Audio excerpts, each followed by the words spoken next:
제 이름은 이은아. 53년의 세월, 저는 제 삶이 한낱 버려진 종이약처럼 초라하다고 생각했습니다. 남편의 실패, 친정의 냉대, 그리고 저를 짓누르던 수많은 무시와 모멸감 속에서 저는 제 자신을 잃어가고 있었습니다. 하지만 낡은 종이 한 장에도 숨겨진 아름다움이 있듯 저에게도 아직 펼쳐지지 않은 날개가 있었습니다. 이제 그 종이약이 세상에 나설 차례입니다. 과연 저는 이 굴레를 벗어나 새로운 인생을 시작할 수 있을까요? 안녕하세요. 구독, 좋아요, 알림 설정해 주시면 가장 빠르게 영상 보실 수 있으십니다. 혹시 영상 어디서 보고 계신지 댓글 달아주시면 반갑게 인사드리겠습니다. 그럼 시작하겠습니다. 새벽 5시, 저는 오늘도 여명이 채 가시지 않은 어둠 속에서 조용히 일어났습니다. 낡은 빌라의 작은 부엌은 차가웠지만 제 마음속 불안은 늘 뜨거웠습니다. 거실 소파에 누워 코를 고는 남편의 모습은 이제 익숙한 풍경이었습니다. 김철수 씨. 제 남편은 5년 전 무리하게 시작한 사업이 실패한 후 완전히 다른 사람이 되었습니다. 한때는 번듯한 회사원이었고 저를 살뜰히 챙기던 사람이었는데 이제는 모든 좌절과 분노를 제게 쏟아내는 사람이 되었죠. 저는 30년간 남편의 그림자처럼 살아왔습니다. 그가 잘 나갈 때는 내조의 여왕 소리를 들었지만 이제는 그저 무능한 남편의 옆에 붙어 사는 초라한 아내일 뿐이었습니다. 찬물에 손을 담그며 어젯밤 남편의 말이 떠올랐습니다. 당신은 대체 할 줄 아는 게 뭐야? 매번 사고만 치고 사업이 실패한 후 집안 경제는 바닥을 쳤고 그 모든 책임은 늘 저에게 돌아왔습니다. 저는 그저 고개를 숙이고 죄송하다는 말밖에 할 수 없었습니다. 하지만 마음속으로는 늘 생각했죠. 내가 뭘 그렇게 잘못했을까? 냉장고를 열어 어제 남은 반찬들을 꺼냈습니다. 김치찌개에 라면 사리를 넣고 콩나물 무침을 다시 무쳐 아침상을 차렸습니다. 제가 유일하게 잘하는 일 아니 가족을 위해 평생 해온 일은 바로 집안 살림과 요리였습니다. 하지만 그마저도 남편에게는 불평의 대상이 될 뿐이었죠. 맛이 왜 이래? 김치는 왜 맨날 쉬어?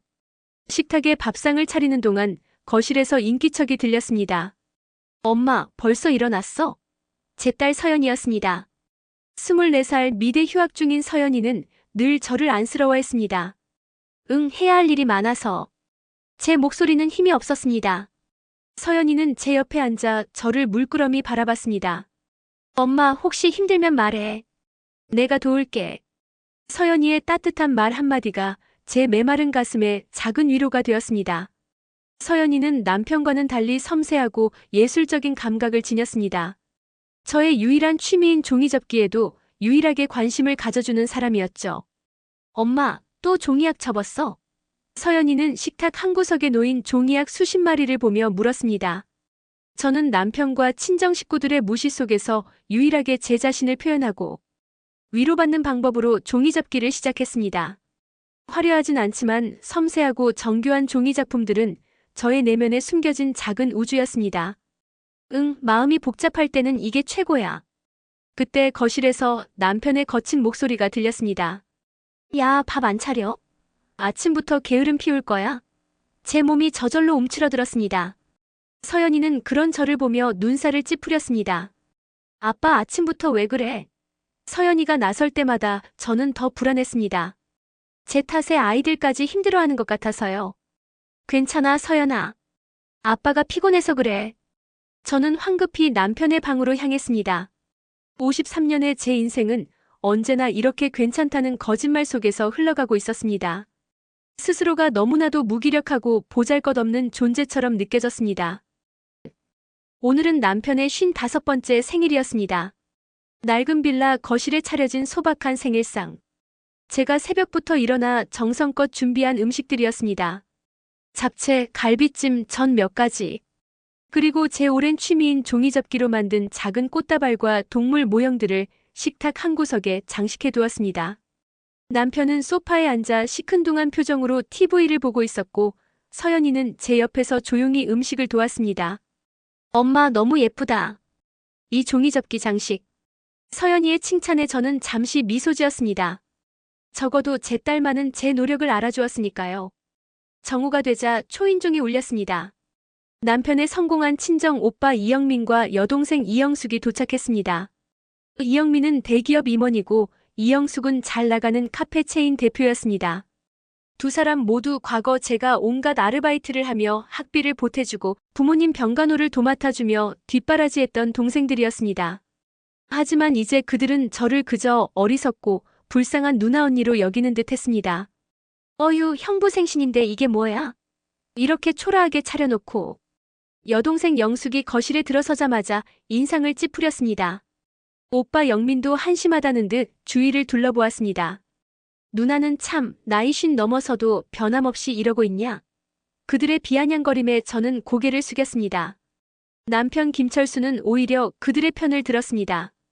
미숙이가 워낙 살림 실력이 없어서 그래. 나도 답답해 죽겠어. 남편의 말에 영민과 영숙은 키득거렸습니다. 제 심장이 쿵 내려앉는 것 같았습니다. 은하 누나 혹시 아직도 종이학이나 접고 노는 건 아니지? 나이 들어서 그런 취미는 좀. 영민이 식탁 위에 종이접기 장식을 보며 비웃었습니다. 영숙도 거들었습니다. 요즘 같은 세상에 그런 걸로 뭘 한다고. 애들이나 봐주지. 서연이가 제 손을 잡으며 말했습니다. 고모, 삼촌, 엄마가 얼마나 열심히 준비했는데. 서연아, 너도 엄마 따라 주책 부리지 마. 영숙이 서연이를 꾸짖었습니다. 모두가 식탁에 앉았을 때 남편이 제게 말했습니다. 미수가 갈비찜이 왜 이렇게 짜? 작년에도 그랬잖아. 영민과 영숙도 입을 모아 비난했습니다. 누나는 음식 솜씨도 여전하네. 형부는 매번 이런 음식 드시는 거야? 제 얼굴은 화끈거렸습니다.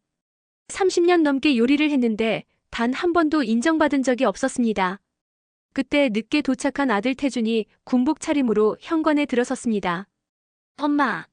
태준이는 멀리서도 제 초라한 모습을 알아본 듯 제게 달려왔습니다. 하지만 그들의 비난은 계속되었습니다. 태준이 너도 엄마 닮아서 공부는 영군대 나가서 정신 차려라. 영민이 태준이를 보며 혀를 찼습니다. 태준이의 얼굴이 굳어졌습니다.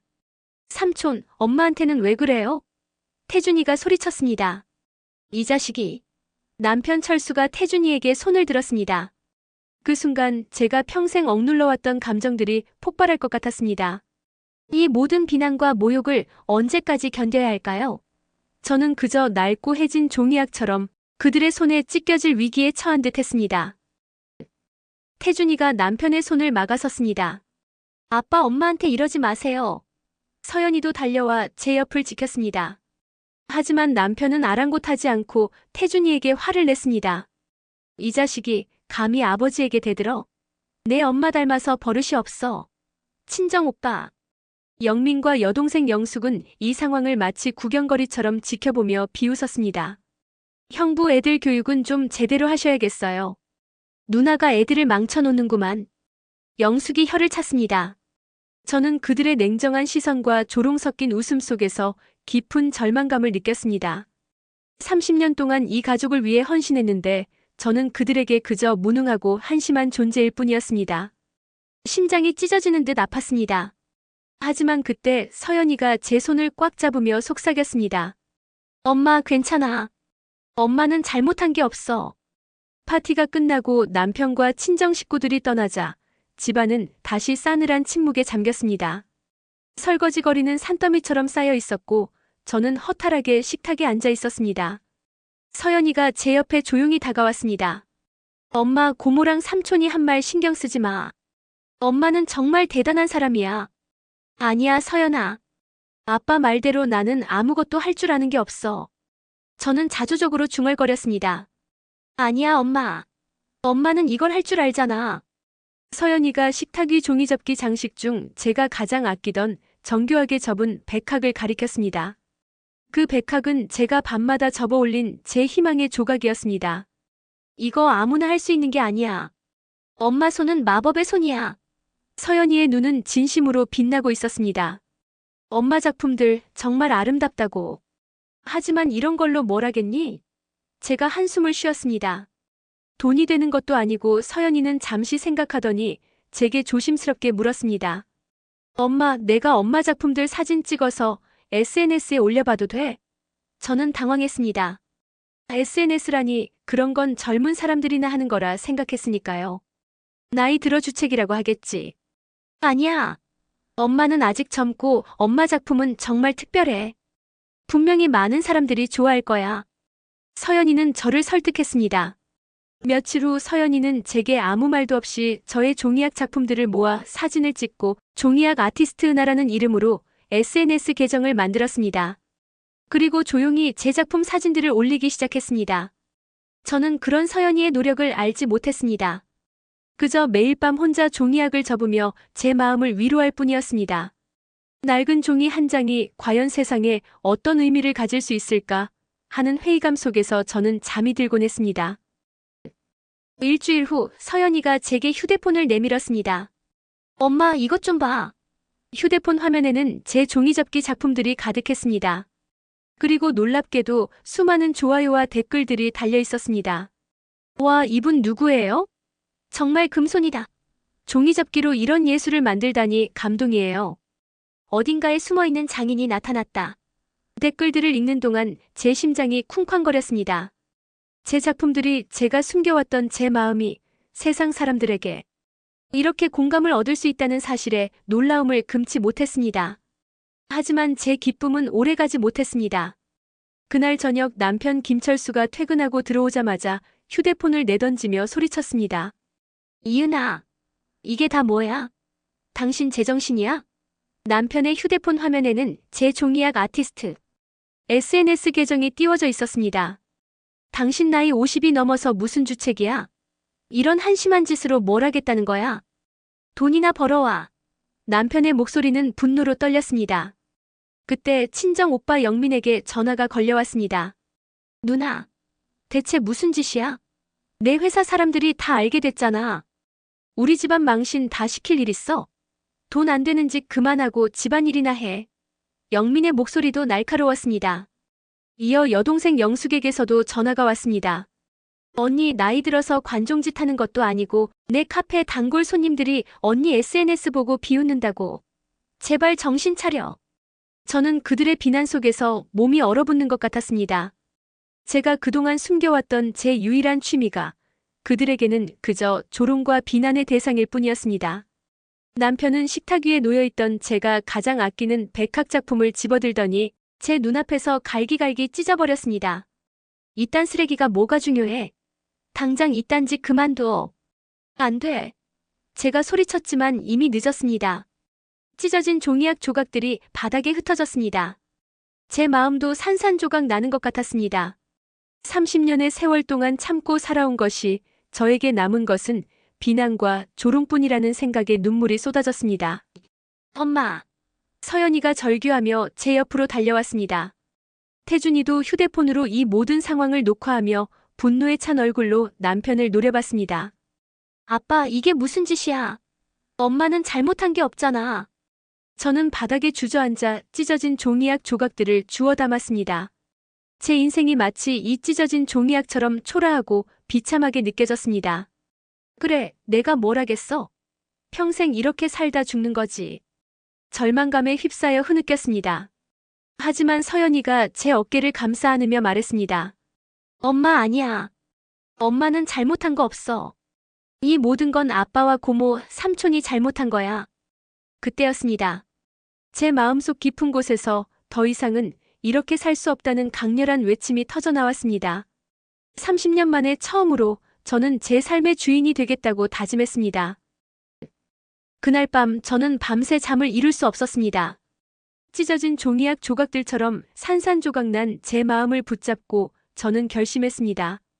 더 이상 이 삶을 견딜 수 없다고. 저는 30년간 남편의 그림자처럼 친정 식구들의 무시 속에서 살아왔습니다. 하지만 이제는 달라져야 했습니다. 저를 위해, 그리고 저를 진심으로 아껴주는 아이들을 위해 말입니다. 다음 날 아침 저는 남편에게 이혼을 요구했습니다. 남편은 제 말에 어이없다는 듯 웃었습니다. 이은아, 당신 미쳤어? 당신이 나이 50 넘어 혼자 뭘 할 수 있다고? 재산 분할? 위자료? 웃기는 소리 하지 마. 이 집도 당신이 쓸 돈도 다 내가 벌어온 돈이야. 저는 남편의 비웃음에도 흔들리지 않았습니다. 이미 어젯밤 서연이와 태준이가 변호사 상담 자료를 찾아 보여주었기 때문입니다. 30년간의 가사 노동은 충분히 경제적 기여로 인정받을 수 있어요. 엄마는 전업주부로서 가정을 위해 희생하셨잖아요. 서연이의 말에 저는 용기를 얻었습니다. 당신이 벌어온 돈이라도 30년간 이 집을 지키고 당신을 뒷바라지한 내 노력이 그만큼의 가치가 있어. 이제 더 이상 당신의 비난 속에서 살지 않을 거야. 제 목소리는 떨렸지만 그 어느 때보다 단호했습니다. 남편은 제가 이렇게까지 나올 줄 몰랐다는 듯 당황한 표정을 지었습니다. 저는 서연이와 태준이의 도움을 받아 제 SNS 계정을 본격적으로 운영하기 시작했습니다. 서연이는 제 작품 사진을 더 감성적으로 찍고 태준이는 제 종이접기 과정을 짧은 영상으로 편집해 올렸습니다. 저는 낮에는 작은 아르바이트를 하며 생활비를 벌었고 밤에는 온전히 종이접기 예술에 몰두했습니다. 제 손끝에서 탄생하는 종이약들은 더 이상 외로움의 상징이 아니었습니다. 그것은 저의 희망이었고 자유에 대한 갈망이었습니다. 종이약 아티스트 은하의 계정은 날이 갈수록 뜨거운 반응을 얻었습니다. 50대 아티스트의 새로운 도전, 종이 한 장에 담아낸 인생의 지혜 등 저를 응원하는 댓글들이 쏟아졌습니다. 어느 날 유명 갤러리 큐레이터에게서 개인 전시회 제안이 왔습니다. 저는 믿을 수 없었습니다. 내가 전시회를 한다고? 제 이름으로 된 첫 전시회 제안이었습니다. 처음엔 두려움이 앞섰지만 서연이와 태준이가 저를 격려했습니다. 엄마, 이제 엄마가 하고 싶은 거 다 해봐. 우리가 옆에서 도울게. 저는 전시회 준비에 매달렸습니다. 수백 마리의 종이약을 접고 각 항마다 저의 지난 세월과 희망을 담았습니다. 그 과정은 마치 제 인생을 다시 쓰는 것 같았습니다. 30년간 억압받았던 제가 이제는 제 손끝에서 피어나는 아름다움을 통해 세상과 소통할 수 있게 된 것입니다. 거울에 비친 제 모습은 여전히 50대 중반의 평범한 주부였지만 제 눈빛만은 그 어느 때보다 강렬하고 뜨거웠습니다. 저는 이제 더 이상 과거의 제가 아니었습니다. 저는 이은하였습니다. 그리고 저는 제 인생의 새로운 페이지를 열 준비가 되어 있었습니다. 마침내 전시회 날이 다가왔습니다. 50대 종이약 아티스트 이은하의 첫 개인전 희망의 날개. 갤러리 입구에 걸린 현수막을 보며 저는 가슴이 벅차올랐습니다. 서연이는 전시회 홍보를 위해 SNS 라이브 방송을 준비했고 태준이는 전시장 곳곳을 촬영하며 분주하게 움직였습니다. 수많은 사람들이 갤러리 앞에 줄을 서서 입장을 기다리고 있었습니다. 개막식 축사가 시작되려 할 때였습니다. 갤러리 입구에서 소란스러운 소리가 들렸습니다. 이게 무슨 개소리야? 이런 게 무슨 예술이라고. 남편 김철수가 영민과 영숙을 대동하고 나타난 것입니다. 이은아, 당장 이딴 전시회 치워. 우리 집안 망신 다 시킬 거야. 남편은 술에 취한 듯 얼굴이 벌개져 저에게 다가왔습니다. 영민과 영숙도 뒤에서 거들었습니다. 누나는 나이값도 못하고 부끄러운 줄 알아야지. 형부 가서 언니 좀 끌어내세요. 저는 30년 전 그들이 저를 비웃고 모욕했던 그때의 악몽이 되살아나는 듯 했습니다. 하지만 저는 더 이상 고개를 숙이지 않았습니다. 제 옆에는 든든한 서연이와 태준이가 있었기 때문입니다. 서연이가 휴대폰을 들어 그들을 촬영하기 시작했습니다. 아빠, 고모, 삼촌, 지금 제 엄마의 전시회 개막식이에요. 여기서 소란 피우면 안 돼요. 태준이도 그들 앞을 막아섰습니다. 엄마 작품은 예술이에요. 당신들처럼 돈만 아는 사람들이 함부로 할 수 있는 게 아니라고요. 남편 철수는 태준이를 밀치려 했습니다. 이 자식이 감히 아빠한테. 그때 제가 나섰습니다. 김철수 씨, 그만해요. 당신의 무시와 비난은 이제 더 이상 내게 통하지 않아. 30년 동안 당신의 무능과 열등감을 감싸주고 당신의 실패를 내 탓으로 돌리며 살았어. 하지만 이제는 아니야. 제 목소리는 갤러리 안에 울려 퍼졌습니다. 사람들은 남편과 친정 식구들의 무례한 행동에 수군거렸고 제 용기 있는 발언에 놀라움을 금치 못했습니다. 그리고 영민 오빠, 영수가 너희들이 잘 나가는 동안 내가 뭘 했는지 기억 안 나니? 내가 번 돈으로 너희 학비 대주고 아픈 부모님 병간호 도맡아 했잖아. 그런데 이제 와서 나를 무시하고 조롱해. 너희들의 성공은 내 희생 위에 쌓아올린 탑이라는 걸 잊지 마. 저는 지난 30년간 억눌렸던 모든 감정을 쏟아냈습니다. 영민과 영숙의 얼굴이 창백해졌습니다. 누나, 그게 무슨. 영민이 변명하려 했지만 저는 말을 끊었습니다. 너희들은 나를 배신했지만 나는 이제 더 이상 너희에게 상처받지 않아. 나는 오늘 내 이름으로 새로운 인생을 시작할 거야. 서연이가 저를 향해 환하게 웃으며 엄지를 치켜세웠습니다. 태준이도 제 어깨를 툭툭 두드리며 힘을 실어주었습니다. 저는 남편과 친정 식구들에게 등을 돌린 채 당당하게 무대 위로 올라섰습니다. 수많은 카메라 플래시와 관객들의 박수 소리 속에서 저는 53년 만에 처음으로 제 인생의 주인공이 된 기분을 만끽했습니다. 제 손끝에서 피어난 수백 마리의 종이약들이 마치 저의 날개처럼 저를 감싸는 듯 했습니다. 저는 이제 더 이상 버려진 종이약이 아니었습니다. 저는 세상에서 가장 아름답게 비상할 준비가 된 찬란한 희망의 상징이었습니다. 전시회는 대성공이었습니다. 50대 여성의 섬세한 손끝에서 피어난 예술혼, 인생의 역경을 종이약으로 승화시킨 감동적인 스토리 등 언론과 관객들의 극찬이 쏟아졌습니다.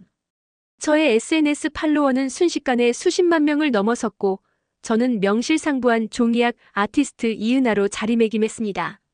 수많은 언론 인터뷰와 방송 출연 요청이 밀려들었고 저는 더 이상 남편과 친정 식구들의 눈치를 보지 않고 당당하게 제 이야기를 들려주었습니다. 전시회 폐막식 날 저는 예상치 못한 손님들을 만났습니다. 남편 김철수 그리고 친정 오빠 영민과 여동생 영숙이었습니다. 그들의 얼굴에는 지난번의 오만함 대신 초라함과 후회가 가득했습니다. 미수가 정말 미안하다. 내가 정말 잘못했어. 당신이 이렇게 훌륭한 사람인 줄 몰랐어.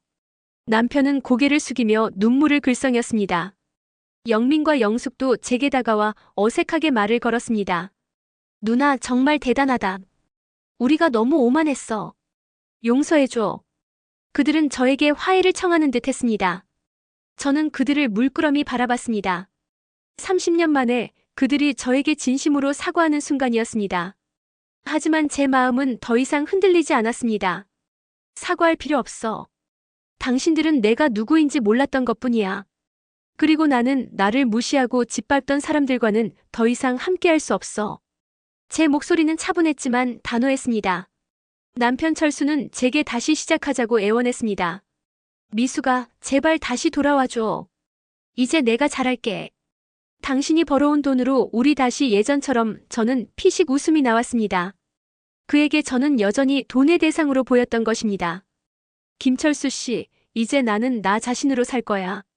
당신에게 의지하지 않아도 돼. 그리고 당신의 돈도 필요 없어. 나는 내 재능으로 충분히 설 수 있으니까. 영민과 영숙도 저에게 도움을 청했습니다. 누나, 요즘 우리 사업이 좀 힘들어. 누나의 인플루언서 영향력으로 우리 제품 좀 홍보해주면 안 될까? 그들은 여전히 저를 이용하려 하고 있었습니다. 너희들이 어려울 때 내가 아무 조건 없이 도왔지. 하지만 이제는 너희 차례야. 내 희생이 너희 성공의 발판이 되었으니 이제 그 발판을 스스로 딛고 서봐. 그들의 얼굴이 절망으로 물드는 것을 보며 저는 묘한 해방감을 느꼈습니다. 그리고 그때 갤러리 한편에서 저를 따뜻하게 바라보던 한 남자가 있었습니다. 문화재단 이사이자 미술평론가인 강준호 선생님이었습니다.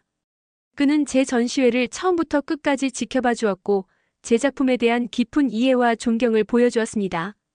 이은하 작가님, 정말 멋진 이야기였습니다. 당신의 종이약은 단순한 종이 조각이 아니라 한 인간의 삶과 영혼을 담고 있습니다. 그의 말은 제 마음에 깊은 울림을 주었습니다. 오늘 저녁 혹시 시간 되시면 저와 함께 차 한잔 어떠실까요? 당신의 이야기가 더 듣고 싶습니다. 강준호 선생님의 제안에 제 마음은 묘한 설렘으로 가득 찼습니다. 53년 만에 저는 제 삶의 새로운 문이 열리고 있음을 직감했습니다. 과거의 굴레를 벗어던지고 진정한 저의 가치를 알아주는 사람과 함께 새로운 길을 걸어갈 수 있다는 희망에 제 종이약은 더욱 높이 날아오르는 듯 했습니다. 이혼 후 6개월, 저는 낡은 빌라를 떠나 새로 얻은 작은 작업실 겸 주거 공간에서 행복한 나날을 보내고 있습니다. 제 이름으로 된 첫 번째 공간, 그리고 온전히 저만의 작품들로 채워진 이 공간은 그 어떤 화려한 저택보다 소중했습니다. 서연이와 태준이도 제가 독립한 후 더 자주 찾아왔고 우리는 진정한 가족의 의미를 되새겼습니다. 남편 김철수 씨와의 이혼은 순조롭게 진행되었습니다. 30년간의 가사 노동 기여를 인정받아 합당한 재산 분할과 위자료를 받았고 더 이상 그와 엮일 일이 없다는 사실에 저는 진정한 자유를 느꼈습니다. 이제 저는 종이학 아티스트 이은하로 활발히 활동하고 있습니다. 온라인 종이접기 클래스는 늘 10,000원이고 저의 작품들은 국내외 전시회에 초대되어 많은 사람들에게 감동을 주고 있습니다. 저는 제 삶의 이야기를 담은 에세이집도 출간했습니다. 50대 버려진 종이학의 비상. 제 책은 베스트셀러가 되었고 많은 중년 여성들에게 용기와 희망을 전하고 있습니다. 이제 저는 더 이상 제 자신을 초라하다고 생각하지 않습니다. 제 손끝에서 피어나는 예술은 저에게 무한한 가치를 선물해 주었습니다. 그리고 강준호 선생님과의 만남은 제 삶에 또 다른 설렘을 가져다 주었습니다. 그는 저의 예술 세계를 깊이 이해하고 존중해 주었습니다. 함께 미술관을 다니고 예술에 대한 깊은 대화를 나누며 저는 잊었던 제 감성을 되찾았습니다. 어느 날 강준호 선생님이 제게 수줍게 고백했습니다. 은하 씨, 저는 당신의 종이학처럼 당신의 삶도 아름답다고 생각합니다. 혹시 저와 함께 남은 인생을 함께 비상해 주실 수 있으실까요? 저는 그의 따뜻한 눈빛을 보며 미소 지었습니다. 50대 중반에 찾아온 새로운 사랑. 저는 주저하지 않고 그의 손을 잡았습니다. 얼마 전 뜻밖의 전화가 걸려왔습니다. 남편 김철수 씨였습니다. 미수가 나 좀 도와줘. 사업이 완전히 망했어. 이제 갈 곳도 없어. 그의 목소리에서는 초라함과 절박함이 묻어났습니다. 저는 잠시 침묵했습니다. 과거의 저였다면 망설였겠지만 이제는 달랐습니다. 김철수 씨, 당신의 문제는 당신 스스로 해결해야 해. 이제는 당신을 도울 수 없어. 나는 내 인생을 살아야 하니까. 그리고 전화를 끊었습니다. 친정오빠 영민과 여동생 영숙에게서도 연락이 왔지만 저는 그들의 배은망덕한 행동을 잊지 않았습니다. 저는 그들에게도 단호하게 선을 그었습니다. 그들은 이제 더 이상 제 삶에 영향을 미칠 수 없었습니다. 늦은 오후 저는 강준호 선생님과 함께 제가 새로 오픈한 희망 종이학 스튜디오에서 차를 마시고 있었습니다. 창밖으로는 황금빛 석양이 아름답게 물들고 있었습니다. 은하 씨, 당신의 인생은 정말 기적 같습니다. 강준호 선생님이 제 손을 잡으며 말했습니다. 기적이 아니에요. 그냥 용기를 낸 것뿐이에요. 53년 만에 제 자신을 사랑할 용기를요. 저는 환하게 웃었습니다. 50대 중반에 시작된 새로운 인생은 제가 꿈에도 상상하지 못했던 찬란한 비상을 선물해 주었습니다. 저는 이제 정말로 행복합니다. 그리고 알고 있습니다. 인생은 언제든 다시 시작할 수 있다는 것을요. 가장 중요한 건 낡고 찢어진 종이학처럼 보여도 그 안에 숨겨진 희망의 날개를 펼칠 용기라는 것을요. 제 종이학은 이제 가장 아름다운 색깔로 세상을 비추고 있습니다. 늦은 밤 서연이와 태준이가 제 작업실을 찾아왔습니다. 엄마, 혹시 아빠한테서 전화 왔었어? 서연이가 조심스럽게 물었습니다. 저는 고개를 끄덕였습니다. 왔었어. 하지만 이제 더 이상 엄마는 흔들리지 않아. 아이들은 제 말에 안도하는 표정을 지었습니다. 엄마, 정말 자랑스러워요. 엄마가 이렇게 멋진 아티스트가 될 줄은 꿈에도 몰랐어. 태준이가 말했습니다. 저는 아이들의 손을 잡았습니다. 너희가 없었다면 엄마는 아직도 낡은 빌라에서 숨죽이며 살았을 거야. 너희 덕분에 엄마가 용기를 낼 수 있었어. 아이들은 제가 처음 SNS 계정을 만들 때부터 저의 작품들이 세상에 알려지기까지의 과정을 영상으로 만들어 보여주었습니다. 밤새 제가 종이학을 접는 모습, 서연이가 저 몰래 작품 사진을 찍고 업로드하는 모습, 태준이가 댓글을 분석하고 홍보 전략을 짜는 모습까지. 그 모든 과정이 아이들의 사랑과 헌신으로 이루어졌다는 것을 깨닫자 제 눈에서는 뜨거운 눈물이 흘렀습니다. 엄마는 혼자가 아니었어. 항상 너희가 옆에 있었어. 엄마, 이제는 엄마가 하고 싶은 거 다 해. 우리가 끝까지 응원할게. 서연이가 제 어깨를 감싸 안았습니다. 아빠한테도 고모랑 삼촌한테도 이제는 엄마의 진짜 모습을 보여줄 때가 됐어요. 태준이의 말에 저는 고개를 끄덕였습니다. 이제는 숨길 것도 두려워할 것도 없었습니다. 저는 30년간 억압받던 며느리나 누나가 아니라 당당한 종이학 아티스트 이은하였으니까요. 다음 날 오전 저는 강준호 선생님과 함께 제가 가장 아끼는 종이학 작품들을 들고 유명 방송사의 아침 프로그램 생방송에 출연했습니다. MC는 저를 50대 인생 역전의 아이콘, 희망을 접는 아티스트로 소개했습니다. 저는 카메라를 똑바로 바라보며 제 이야기를 시작했습니다.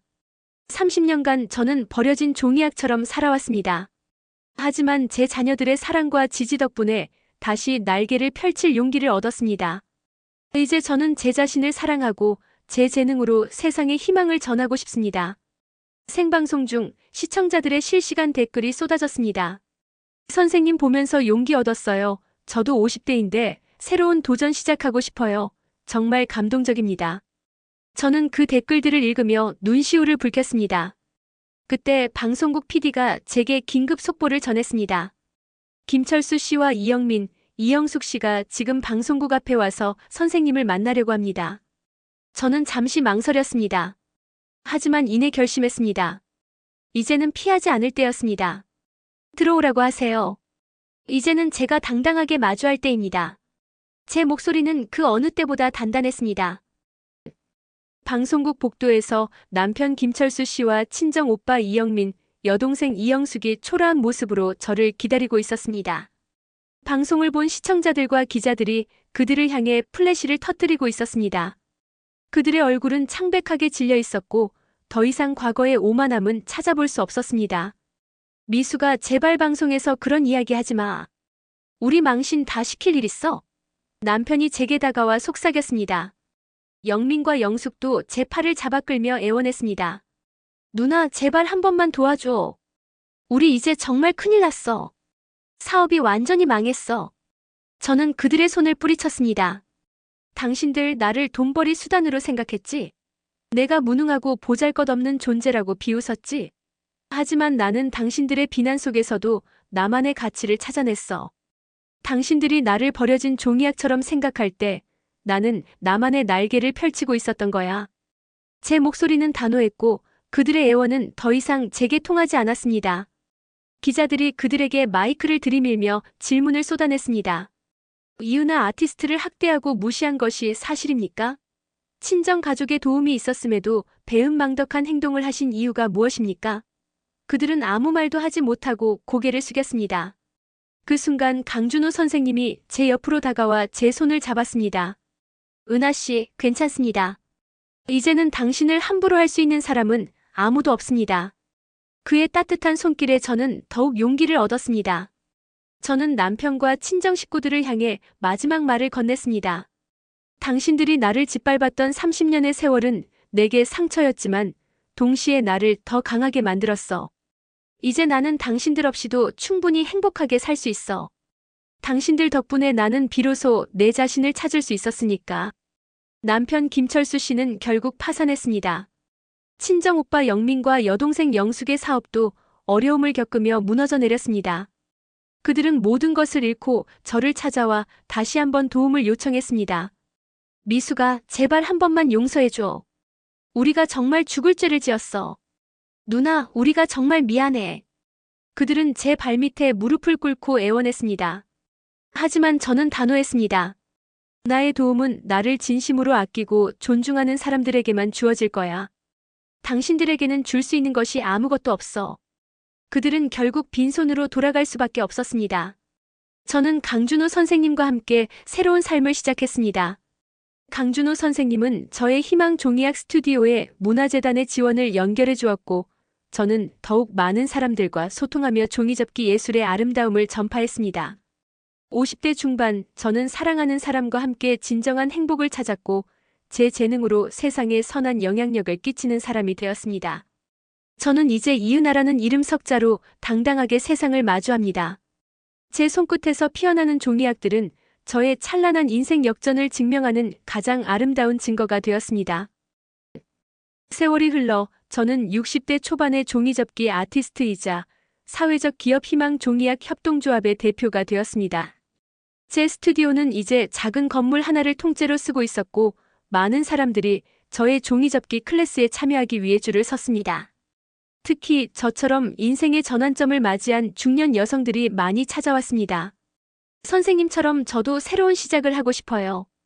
그들의 말에 저는 늘 미소 지으며 대답합니다. 누구나 할 수 있어요. 중요한 건 용기를 내는 거죠. 제 옆에는 강준호 선생님이 언제나 함께하고 있습니다. 저희는 몇 년 전 결혼식을 올렸고 서로의 삶을 존중하며 따뜻한 동반자가 되었습니다. 그는 저의 가장 든든한 지지자이자 영원한 영감을 주는 존재입니다. 우리의 작은 집에는 제가 접은 수많은 종이약 작품들이 놓여 있고 그 종이약 하나하나에는 저의 지나온 세월과 사랑, 그리고 미래에 대한 희망이 담겨 있습니다. 서연이는 유능한 미술 큐레이터가 되었고 태준이는 사회복지사가 되어 도움이 필요한 이들을 돕고 있습니다. 아이들은 여전히 저의 가장 큰 자랑입니다. 어느 날 TV 다큐멘터리 촬영을 위해 집으로 돌아왔는데 낯선 중년 남성이 초인종을 눌렀습니다. 문을 열어보니 허름한 옷차림에 백발이 성성한 전 남편 김철수 씨였습니다. 앙상하게 마른 얼굴에는 고된 세월의 흔적이 역력했습니다. 미수가 나 당신 TV에서 봤어. 정말 대단하더라. 그는 제 눈치를 보며 어색하게 말했습니다. 무슨 일이야? 제가 차분하게 물었습니다. 나 좀 도와줘. 정말 갈 곳이 없어. 노숙자 생활을 하고 있어. 그의 목소리는 힘없이 떨렸습니다. 저는 잠시 침묵했습니다. 과거의 상처가 다시 떠오르는 듯 했지만 제 마음은 더 이상 흔들리지 않았습니다. 김철수 씨, 당신의 인생은 당신이 책임져야 해. 나는 더 이상 당신을 도울 수 없어. 나는 내 가정을 지켜야 하니까. 제 말에 그는 고개를 숙이며 흐느꼈습니다. 내가 정말 잘못했어. 그때 당신의 재능을 알아봐 줬어야 했는데 그는 후회와 절망 속에서 몸부림쳤습니다. 저는 그를 등지고 돌아섰습니다. 차가운 제 뒷모습을 보며 그는 한참을 서 있었습니다. 얼마 후 친정 오빠 영민과 여동생 영숙에게서도 연락이 왔습니다. 그들 역시 사업에 실패한 후 힘겨운 삶을 살고 있다는 소식이었습니다. 그들은 제게 마지막으로 한 번만 만나달라고 애원했습니다. 저는 그들을 만났습니다. 그들은 저에게 진심으로 사과하며 과거의 배은망덕한 행동을 후회했습니다. 저는 그들에게 말했습니다. 과거는 바꿀 수 없지만 미래는 바꿀 수 있어. 너희들도 나처럼 용기를 내서 새로운 시작을 해봐. 저는 그들에게 금전적인 도움 대신 재협동조합에서 운영하는 재활 프로그램 참여를 제안했습니다. 그들은 눈물을 흘리며 저의 제안을 받아들였습니다. 저는 그들의 변화를 조용히 응원하기로 했습니다. 늦은 오후 저는 강준호 선생님과 함께 따뜻한 차를 마시며 대화를 나누었습니다. 창문 너머로 붉게 물든 석양은 제 인생의 황혼기를 더욱 아름답게 비추고 있었습니다. 인생은 언제든지 새로 시작할 수 있구나. 50대에도 60대에도 언제든지. 제가 중얼거렸습니다. 가장 중요한 건 용기였어요. 제 안에 숨겨진 희망의 날개를 펼칠 용기. 강준호 선생님이 제 손을 잡으며 미소 지었습니다. 맞아요, 은하 씨. 당신은 정말 아름다운 기적을 만들어냈습니다. 저는 그의 손을 마주 잡으며 환하게 웃었습니다. 버려진 종이약이 비상하여 가장 찬란한 꽃을 피운 것처럼 제 인생은 이제 진정한 행복과 자유로 가득 차 있었습니다. 앞으로도 저는 제 손끝에서 피어나는 희망의 종이약처럼 끊임없이 날아오를 것입니다. 오늘도 제 희망 종이약 협동조합은 분주했습니다. 아이들을 위한 종이접기 클래스, 중년 여성을 위한 자존감 회복 프로그램, 그리고 은퇴한 어르신들을 위한 재능 나눔 봉사활동까지. 제 손끝에서 피어난 종이약들은 이제 수많은 사람들의 삶에 희망과 위로를 전하는 도구가 되었습니다. 제가 예전에 접었던 낡고 초라한 종이약은 이제 찾아볼 수 없습니다. 대신 각자의 사연을 담은 다채로운 색깔의 종이약들이 스튜디오를 가득 메우고 있습니다. 얼마 전 협동조합에서 주최한 자선 전시회에서 저는 다시 한번 전 남편 김철수 씨와 마주쳤습니다. 그는 말끔한 옷차림으로 자원봉사를 하고 있었습니다. 덥수룩했던 수염도 깔끔하게 정리되어 있었고 눈빛에는 과거의 무기력함 대신 작은 희망이 엿보였습니다. 그는 저를 발견하고 조심스럽게 다가왔습니다. 미숙 씨, 오랜만이에요. 협동조합 덕분에 제가 다시 일어설 힘을 얻었어요. 정말 고맙습니다. 그는 진심으로 고개 숙여 인사했습니다. 저는 놀랐지만 그의 변화를 보며 마음속 깊이 작은 평화를 느꼈습니다. 다행이네요. 앞으로도 힘내세요. 친정오빠 영민과 여동생 영숙도 간간히 협동조합에 찾아와 봉사활동을 도왔습니다. 그들은 이제 더 이상 과거에 오만하고 배은망덕했던 모습이 아니었습니다. 겸손하게 자신들의 과오를 인정하고 저의 삶을 진심으로 응원해 주었습니다. 누나, 정말 죄송했어요. 이제는 누나가 우리 가족의 진정한 자랑이에요. 영민이 말했습니다. 영숙도 고개를 끄덕였습니다. 언니 덕분에 저희도 인생의 소중한 가치를 깨달았어요. 물질이 다가 아니라는 것을요. 그들의 변화는 저에게 또 다른 기쁨이자 용서의 의미였습니다. 강준호 선생님은 저의 가장 든든한 동반자이자 파트너였습니다. 그는 저의 예술적 영감을 자극하고 제가 더 넓은 세상으로 나아갈 수 있도록 끊임없이 지지해 주었습니다. 은하 씨, 당신의 종이학은 이제 세상의 빛이 되었습니다. 당신은 진정한 아티스트이자 희망의 메신저입니다. 그는 늘 저를 존경 어린 눈으로 바라보았고 저는 그의 사랑 속에서 매일매일 새로운 에너지를 얻었습니다. 어느 맑게 개인 가을날, 저는 강준호 선생님과 함께 협동조합 앞마당에서 종이학을 접고 있었습니다. 제 딸 서연이와 사위, 그리고 손주들까지 함께였습니다. 할머니, 이 학은 무슨 색으로 접을까요? 손주가 맑은 눈으로 저를 올려다봤습니다. 저는 웃으며 손주의 손을 잡고 세상에서 가장 아름다운 색깔의 종이를 건넸습니다. 내가 가장 좋아하는 색으로 접어보렴. 이 학에 내 꿈을 담아서 세상에서 가장 높이 날려보내는 거야. 저는 제 손끝에서 다시 한번 아름다운 종이학이 완성되는 것을 보았습니다. 53세, 버려진 종이학처럼 초라했던 제 삶은 이제 사랑과 성공, 그리고 희망으로 가득 찬 찬란한 비상이 되었습니다. 제 안의 잠재력을 믿고 용기를 내어 날개를 펼쳤을 때 비로소 진정한 자유와 행복을 찾을 수 있다는 것을 저는 제 삶으로 증명했습니다. 저의 종이학은 오늘도 세상 곳곳으로 날아가 누군가의 마음속에 작은 희망의 불씨를 지피고 있습니다. 인생은 언제든지 새로 시작할 수 있습니다. 당신의 안에 숨겨진 날개를 펼칠 용기만 있다면요. 어느 화창한 오후 제 작업실 겸 카페인 희망 종이학 스튜디오에 익숙한 발걸음이 들려왔습니다. 문을 열고 들어선 이는 놀랍게도 친정 오빠 이영민이었습니다. 예전에 오만함은 온데간데 없고 겸손하고 수척해진 모습이었습니다. 누나, 오랜만이야. 그의 목소리는 잔뜩 가라앉아 있었습니다. 영민아, 무슨 일이야? 제가 차분히 물었습니다. 그는 고개를 푹 숙인 채 한참을 망설이다 말했습니다. 누나, 나 이제 정말 갈 곳이 없어. 사업도 완전히 망하고 친구들도 다 떠나고 예전에 누나가 해줬던 말들이 이제야 이해가 돼. 내 성공이 누나 희생 위에 세워진 탑이었다는 그 말. 저는 영민을 스튜디오 한 구석에 앉히고 따뜻한 차 한 잔을 내어주었습니다. 그의 눈빛에서는 깊은 후회와 함께 다시 시작하고 싶은 간절함이 보였습니다. 영민아, 과거는 바꿀 수 없어. 하지만 미래는 바꿀 수 있어. 너의 안에도 분명 숨겨진 재능과 가능성이 있을 거야. 저는 제 경험을 이야기하며 그에게 용기를 북돋아 주었습니다. 영민은 제 이야기에 눈물을 흘리며 고개를 끄덕였습니다. 누나, 나도 누나처럼 다시 시작할 수 있을까? 그의 질문에 저는 미소 지었습니다. 그럼, 나이도 실패도 중요하지 않아.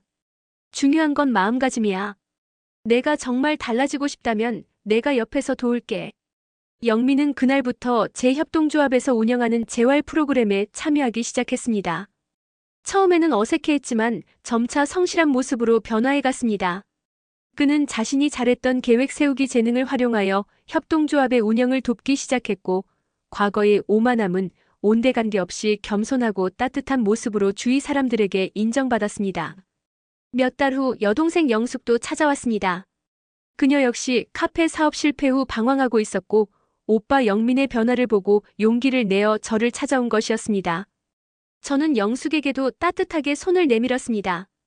영숙은 뛰어난 손재주를 가지고 있었고 저의 종이접기 클래스에서 보조 강사로 활동하며 새로운 삶의 활력을 찾았습니다. 자매는 과거의 오해와 상처를 치유하고 진정한 가족의 의미를 되찾아갔습니다. 이제 우리는 서로를 지지하고 응원하는 든든한 존재가 되었습니다. 저는 그들의 변화를 보며 진정한 용서는 자기 자신을 사랑하는 것에서 시작된다는 것을 다시 한번 깨달았습니다. 제 전 남편 김철수 씨는 여전히 노숙 생활을 하고 있었지만 협동조합의 도움으로 작은 일자리를 얻어 자활의 길을 걷고 있다는 소식을 들었습니다. 그는 저를 직접 찾아오지는 않았지만 멀리서 저의 성공을 진심으로 축하해 주었다는 소식을 전해 들었습니다. 저는 그에게도 작은 종이약 하나를 접어보냈습니다. 그 종이약에는 희망이라는 단어가 쓰여 있었습니다. 그의 삶에도 언젠가 희망의 날개가 펼쳐지기를 바라는 마음에서였습니다.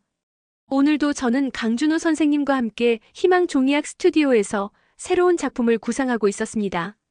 제 손끝에서 피어나는 종이약들은 더 이상 단순한 취미가 아니었습니다. 그것은 저의 삶이었고 저의 철학이었으며 저의 사랑이었습니다. 창밖으로는 석양이 붉게 물들고 있었습니다. 제 50대, 60대 인생은 마치 이 아름다운 석양처럼 찬란하고 평화로웠습니다. 저는 이제 정말로 행복합니다. 그리고 알고 있습니다. 인생은 언제든 다시 시작할 수 있다는 것을요. 가장 중요한 것은 낡고 찢어진 종이약처럼 보여도 그 안에 숨겨진 희망의 날개를 펼칠 용기라는 것을요. 제 종이약은 오늘도 세상 곳곳으로 날아가 누군가의 마음속에 작은 희망의 불씨를 지피고 있습니다.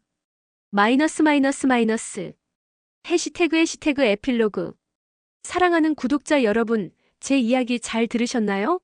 저는 50대 중반 버려진 종이약처럼 초라하다고 생각했던 제가 이제는 희망을 접는 아티스트로 살아가고 있습니다. 저의 삶이 여러분에게 작은 용기와 위로가 되었으면 좋겠습니다. 여러분도 혹시 마음속에 꽁꽁 숨겨둔 재능이나 꿈이 있으신가요? 나이가 많다고 때가 늦었다고 포기하지 마세요. 당신 안에도 분명 아름다운 날개가 숨어 있을 거예요. 그 날개를 펼칠 용기만 있다면 언제든 새로운 인생을 시작할 수 있습니다. 댓글로 여러분의 꿈과 용기를 나눠주세요. 그리고 이 영상이 마음에 드셨다면 구독과 좋아요, 알림 설정 잊지 마세요. 여러분의 빛나는 내일을 응원합니다.